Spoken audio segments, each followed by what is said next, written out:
नमस्कार दोस्तों, आज मैं बताने वाला हूं आपको बीए सेकेंड ईयर के फाइनल लेसन के लिए बल्क फिजिक्स सब्जेक्ट में अगर आपने बल का टॉपिक लिया है फाइनल लेसन के लिए तो आपको किस प्रकार फाइनल लेसन का चार्ट, जिसे कि डायग्राम वो बोलते हैं, जो कि फाइनल लेसन के लिए बनाया जाता है, तो इस प्रकार बनाए।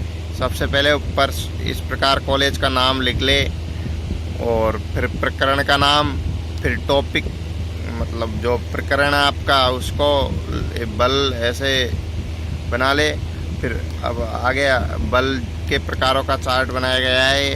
तो ये देखिए, बल दो प्रकार का होता है, संपर्क बल और असंपर्क बल।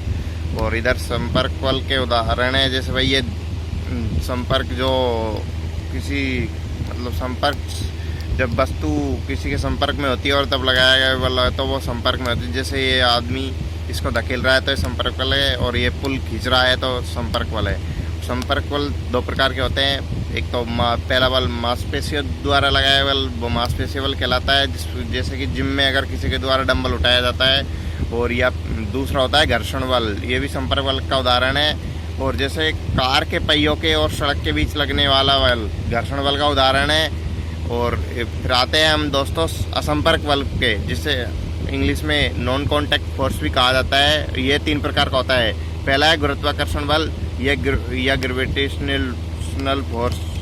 ये इसका उदाहरण है पेड़ से गिरते हुए पत्तों पर लगने वाला बल, फलों पर लगने वाला बल, जमीन पर गिरते हैं तो ये पृथ्वी के गुरुत्वाकर्षण के कारण नीचे गिरते हैं। और दूसरा आता है चुंबकीय बल, इसे इंग्लिश में मैग्नेटिक बल कहते हैं, आप तो जानते होंगे।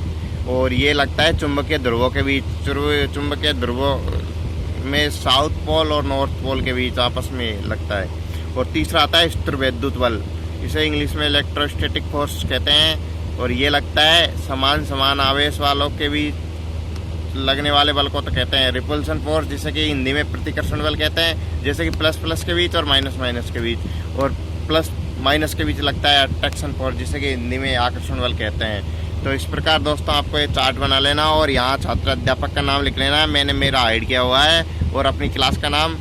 और इधर लिख लेना आपको सब्जेक्ट नेम और रोल नंबर लिख देना है और 70 लिख देना है यहाँ पर। इस प्रकार आप बल का चार्ट बना सकते हैं। जय हिंद, जय भारत।